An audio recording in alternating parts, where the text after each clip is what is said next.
जावदा येथील बंद जिनिंगवर पोलिसांची धाड. अंदाजे 3 कोटींचा मद्यसाठा, 14 वाहने जप्त.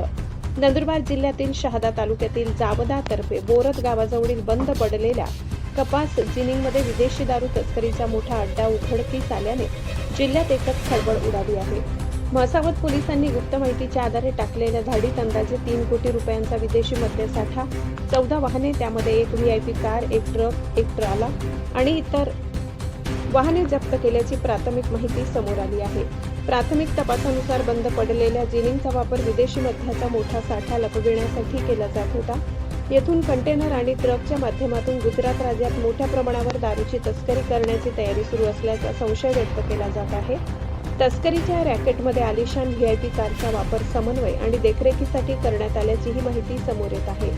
जप्त करण्यात आलेल्या 14 वाहनांपैकी तब्बल 12 वाहनांवर गुजरात राज्याची नोंदणी असल्याचे प्राथमिक तपासात निष्पन्न झाले आहे. त्यामुळे या प्रकरणामागे आंतरराज्य स्तरावरील संघटित तस्करीचे मोठे जाळे कार्यरत असल्याची शक्यता पोलिसांकडून तपासली जात आहे. म्हसावत पोलिसांनी वेळेत कारवाई करून तस्करांचा मोठा डाव उधळून लावला असून नंदुरबार जिल्ह्यात विदेशी दारू तस्करी विरोधातील ही आतापर्यंतची सर्वात मोठी कारवाई मानली जात आहे.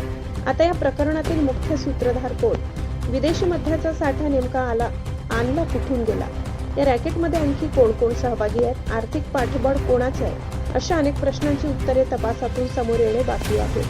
दरम्यान पोलिसांकडून अधिकृत पंचनामा, अचूक जप्तीचा आकडा, अटक करण्यात आलेल्या आरोपींची माहिती आणि मुख्य सूत्रधाराबाबतचा तपशील लवकरच जाहीर केला जाणार असल्याचे समजते. आशापुरी न्यूजसाठी मुख्य संपादक लाला चव्हाण यांचा ग्राउंड